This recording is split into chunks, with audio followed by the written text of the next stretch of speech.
The sound of my mother's scream still echoes in my mind. Not from anger but from pure, unadulterated shock.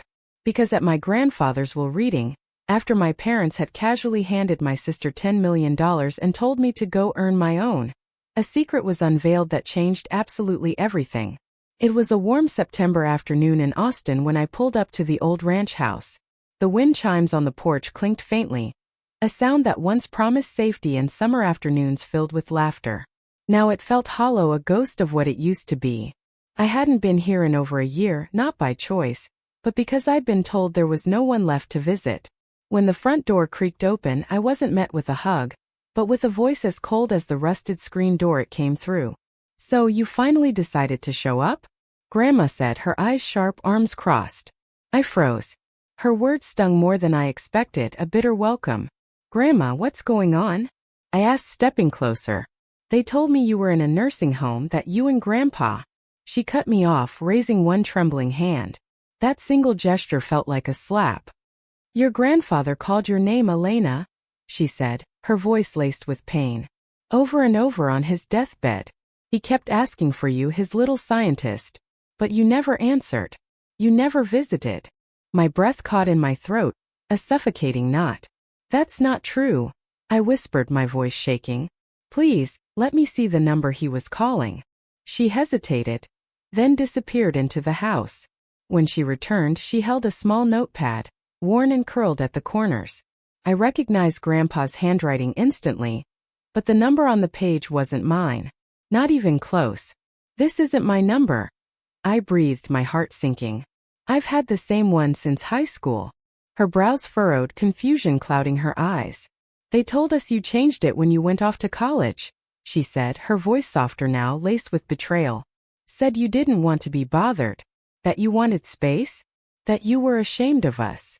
"No," I cried, stepping back, my legs suddenly weak. I grabbed the porch railing for support. "Grandma, I came home last spring break. I came here. Vanessa was here." She said no one was home. Grandma's face turned pale, her eyes wide with dawning horror. "We were here. We've always been here." "Elena, what are you saying?"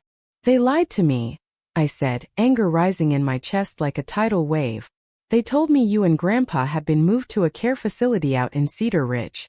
They said visitors weren't allowed because of quarantine. That it was best I stayed away and focused on school." Her lips parted but no sound came out. She looked as if the wind had been knocked out of her. "They said you didn't want to see us," she finally whispered, her voice barely audible. "That you said you had a new life now, that we didn't belong in it." A bitter laugh escaped me, sharp and shaky. "I never said any of that. They cut me off from you on purpose. They didn't even tell me Grandpa was sick until it was too late. They told me the funeral was at 1 p.m. today. I got to the church and it was empty." She blinked slowly, then sat down on the porch swing like her knees could no longer carry her. "The funeral was at 9 a.m., she murmured, realization dawning across her face like a dark shadow. They told everyone you didn't show. That you didn't care." I swallowed the lump in my throat, hot tears blurring the porch around me. I would never miss his funeral. Never. He was the only one who believed in me. Without thinking, I dropped to my knees beside her, burying my face in her lap. For a long time we said nothing. Only the wind spoke, whispering through the trees like it too carried secrets. "He died," I sobbed, thinking I didn't care. "We know the truth now," Grandma said softly, stroking my hair like she did when I was little. "We know, Elena." She wiped her tears with the edge of her sleeve, then looked at me with a steadiness I hadn't seen in years. The sadness in her eyes hadn't disappeared, but now it was laced with something sharper, resolve. She stood slowly, brushing imaginary dust from her skirt, then walked into the house. I followed, unsure of what came next. In the living room, everything was exactly as I remembered except the air. It was heavier now. She picked up the old rotary phone by the kitchen wall. The clicks as she dialed each number were deliberate, a choice that couldn't be undone. I watched her fingers, noticing how thin the skin had become, the blue veins more prominent. Yet, there was nothing fragile about the way she held herself. Her grief had hardened into determination. Her fingers trembled slightly, but when she spoke, her voice had returned to that unshakable firmness I remembered from childhood. Betty, she said flatly. Yes, it's me. I need you, Jacob, and Vanessa to come over right away. I heard a muffled voice on the other end, but Grandma cut it off. No, it can't wait. I'll be expecting you within the hour. She hung up without saying goodbye. Then she turned to me, her voice calm, but something underneath it was burning. The lawyer is on his way too. Your grandfather. He left some things that need to be read aloud in front of everyone. I didn't say a word. I only nodded. I wasn't ready for what was coming, but I had nothing left to lose. An hour later, the doorbell rang. Stay in the kitchen until I call you, Grandma said, placing a gentle hand on my shoulder. I sat at the small kitchen table, the one where Grandpa used to drink his morning coffee while reading the science articles I clipped out for him. Through the wall, I could hear their voices. Mom's overly cheerful tone, Dad's calculated politeness, Vanessa's trademark bored sigh. Then silence. And finally Grandma's voice, clear and cutting. Please everyone take a seat. Mr. Cullen Reeves is here to read David's will. That was my cue. I stepped into the living room. All three heads snapped in my direction. My mother's fake smile faltered. My father's face went ghostly pale. Vanessa's lips parted, but no sound came out. I could almost see the calculations spinning in their minds. Why was I here?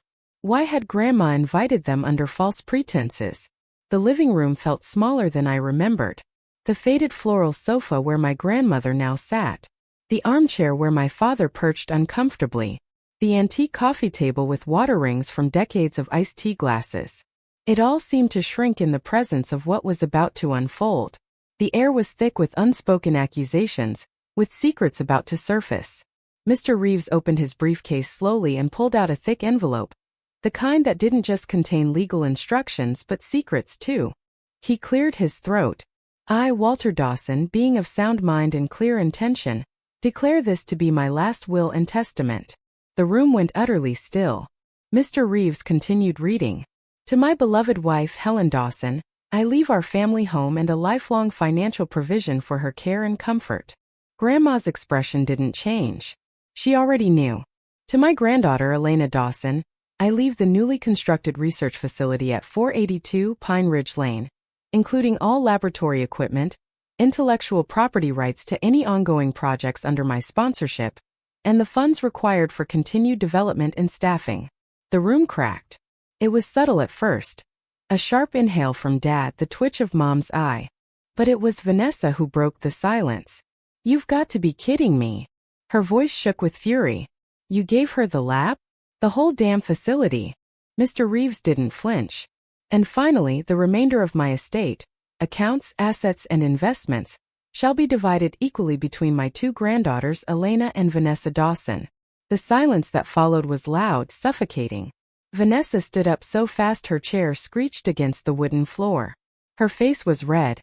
Her lips curled in disbelief. This is insane. No. I was supposed to get everything. That's what you said.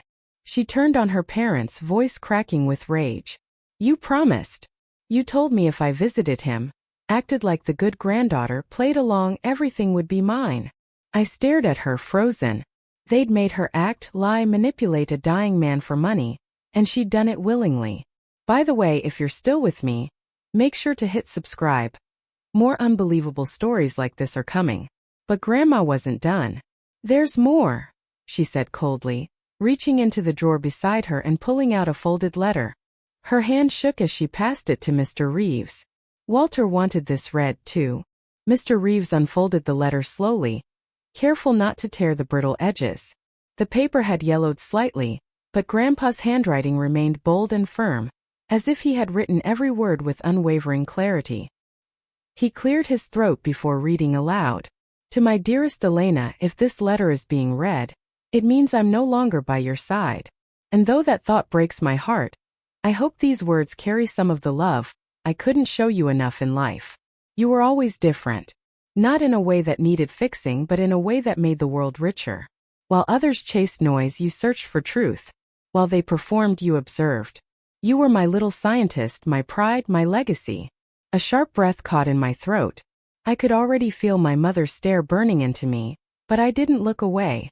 I watched you grow up with questions in your eyes no one around you seemed interested in answering.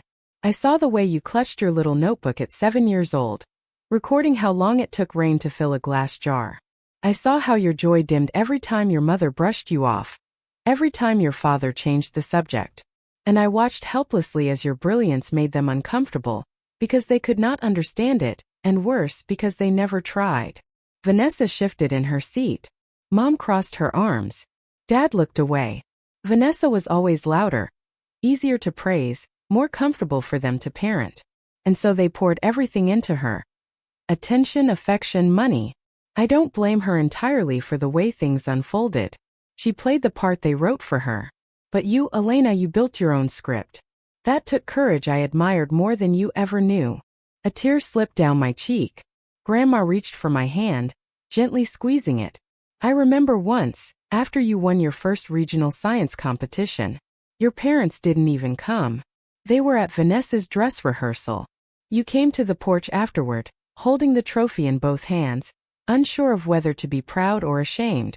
You asked if we could put it in the box under your bed instead of on the shelf. You said, maybe if I don't show it, they'll stop looking at me like I'm someone else's kid. My heart broke that day. You deserved more than what they gave. Not just things but recognition, warmth, space to be exactly who you are. And while I can't rewrite the past, I can make sure your future is built on your own terms. That's why I built the lab for you. That's why I changed the will. You're not a mistake. You are a miracle they never deserved. Mr. Reeves folded the letter slowly. The silence that followed was deafening. I remembered the trophies, the box under my bed, the way I used to sit for hours, rearranging them like puzzle pieces I didn't know how to display. I remembered hiding certificates in drawers. I remembered Vanessa saying, "Nobody likes a know-it-all," every time I opened my mouth in front of her friends.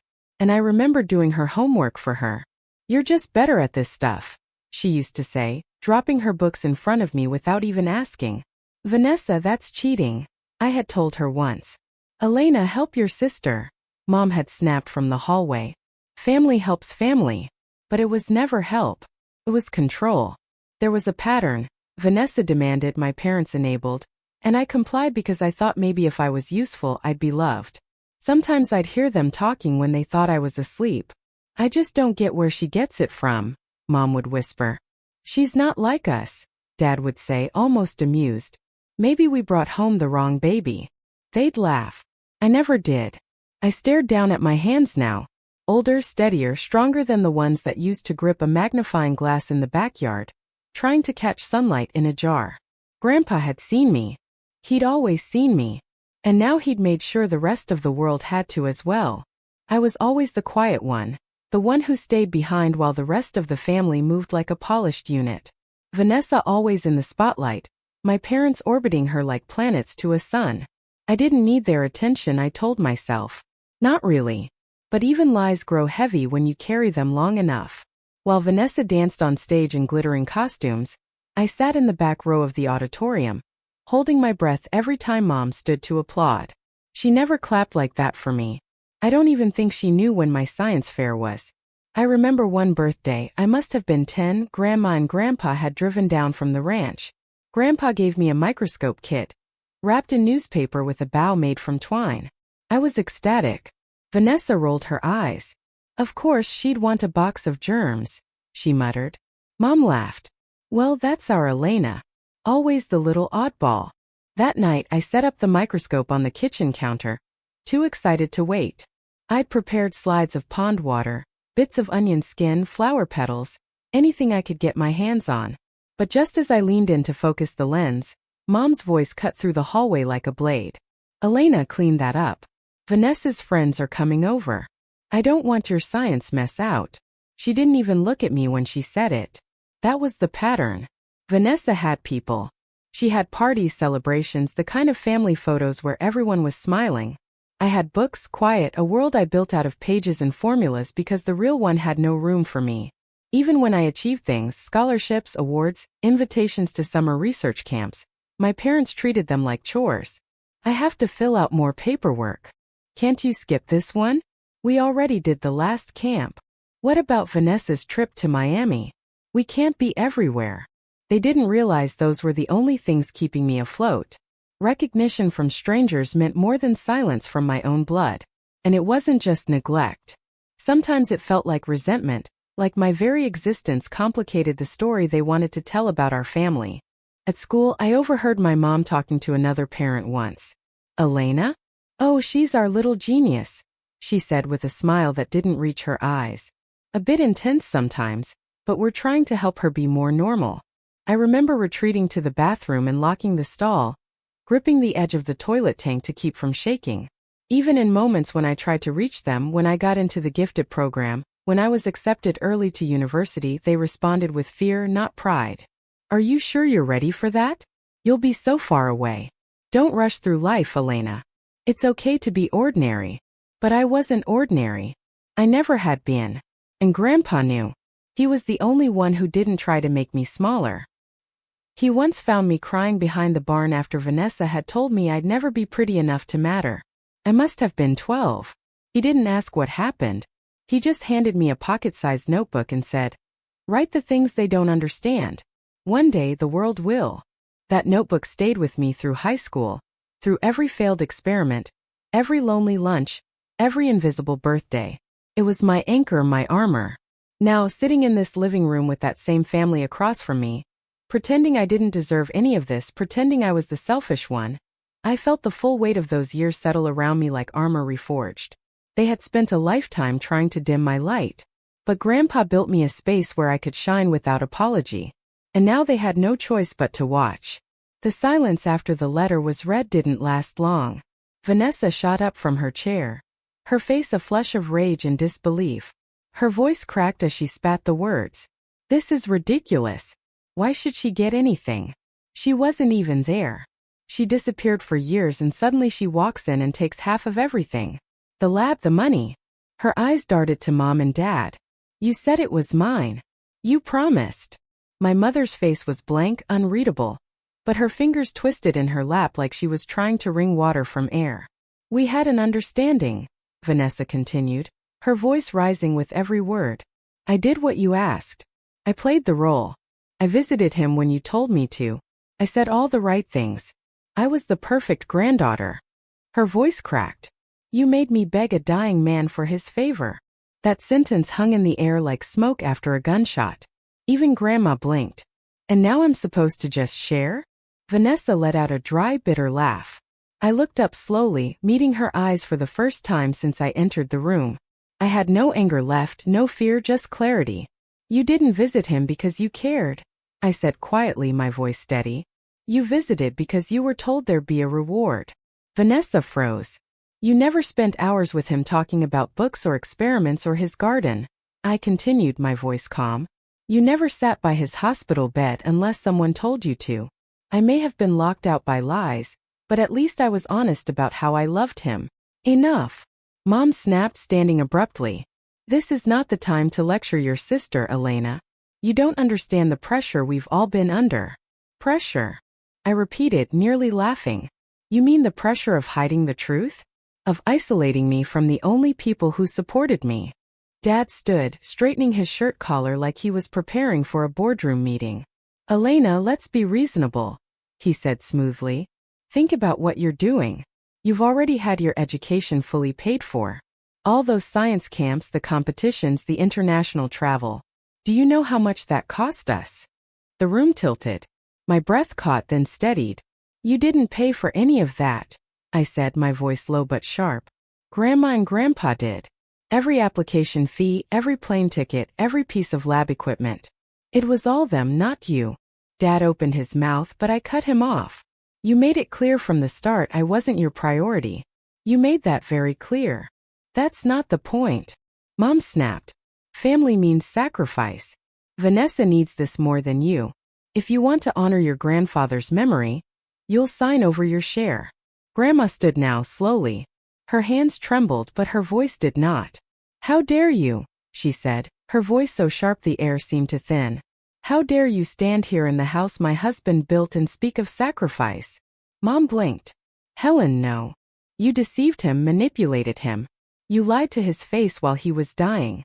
And now you have the nerve to speak of family." She turned to Vanessa. You may have played your role, girl, but it was never love. It was a transaction. And I'm ashamed to say I didn't see it sooner. Vanessa's face twisted, but she said nothing. Grandma took a breath, her hand gripping the armrest of her chair with quiet fury. I only regret that David left you anything at all. Then she turned toward the door. Leave, she said, her voice steady. All of you. You're not welcome here. No one moved. So she raised her voice, not in volume but in conviction. Now. Mom tried to reason. Helen, we're family.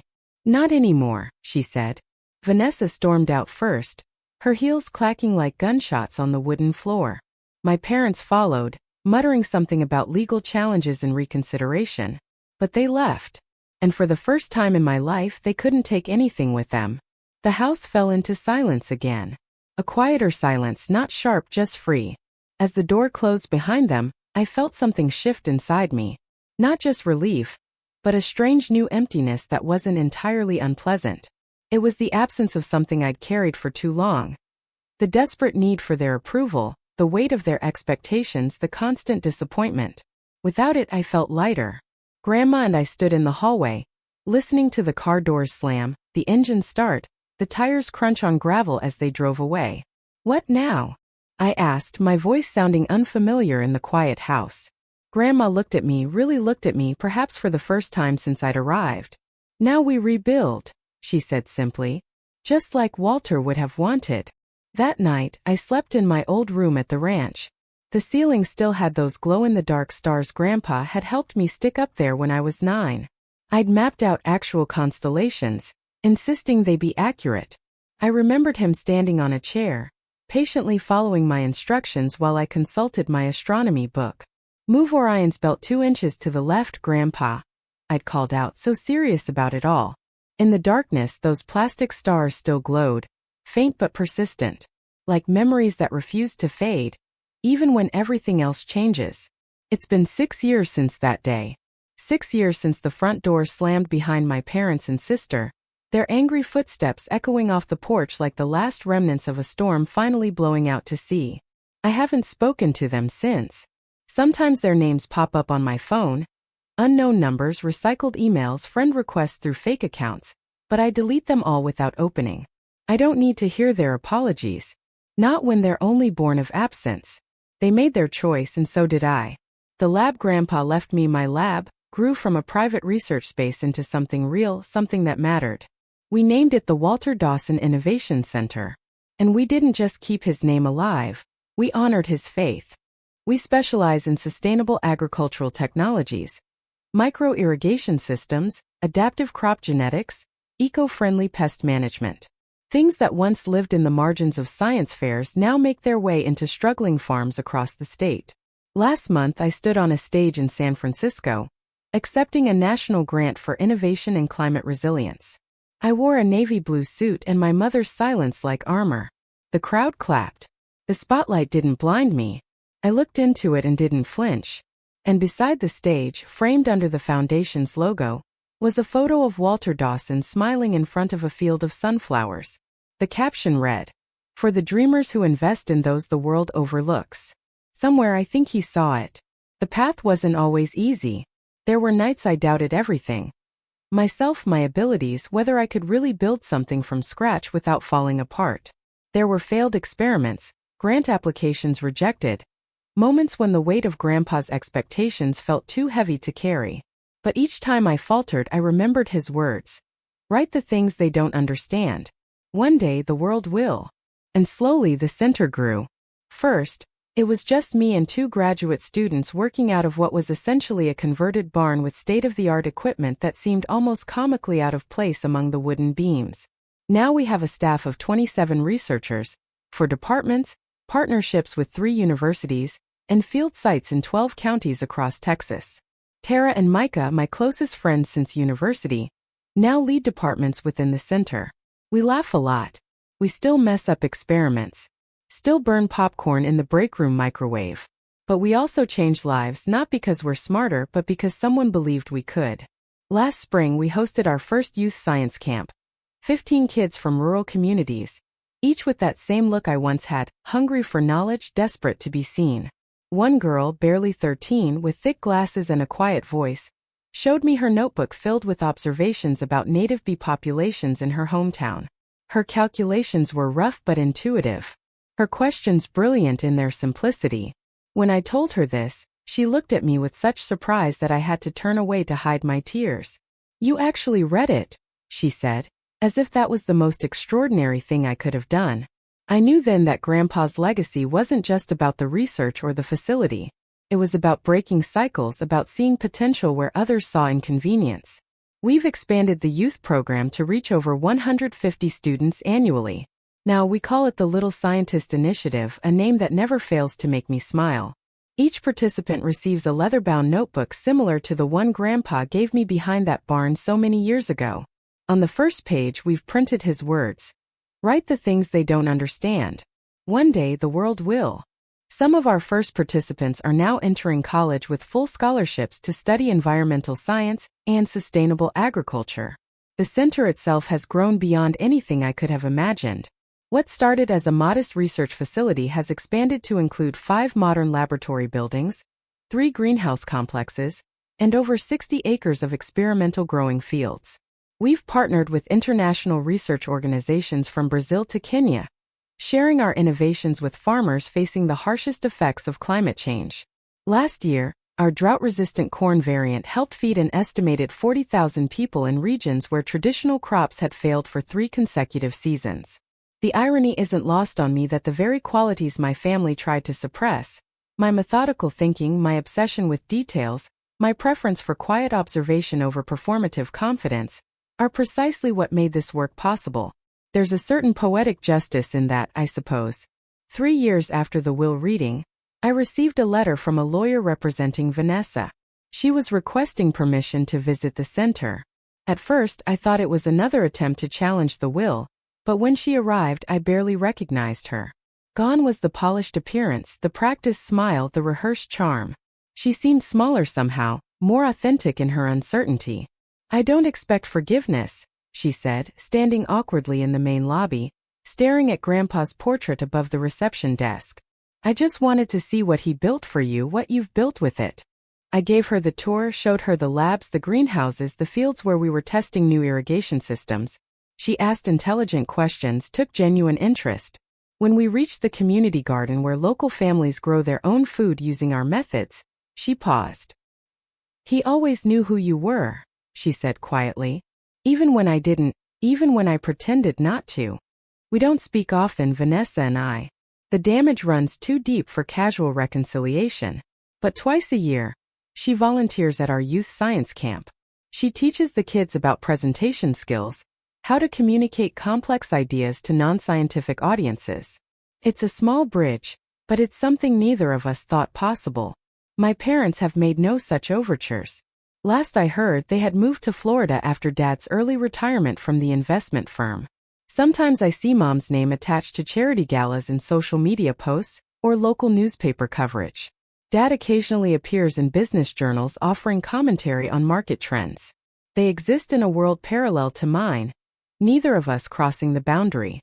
Grandma lived at the ranch until last year, when her arthritis made the stairs too difficult. Now she has an apartment connected to my house in town.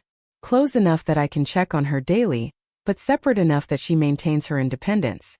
We have coffee together most mornings. She tells me stories about Grandpa I never knew. How they met at a county fair when she knocked over his prize-winning tomato display. How he proposed with a ring tied to a sapling he planted in her parents' yard. How he spent 30 years tending that tree until it bore fruit.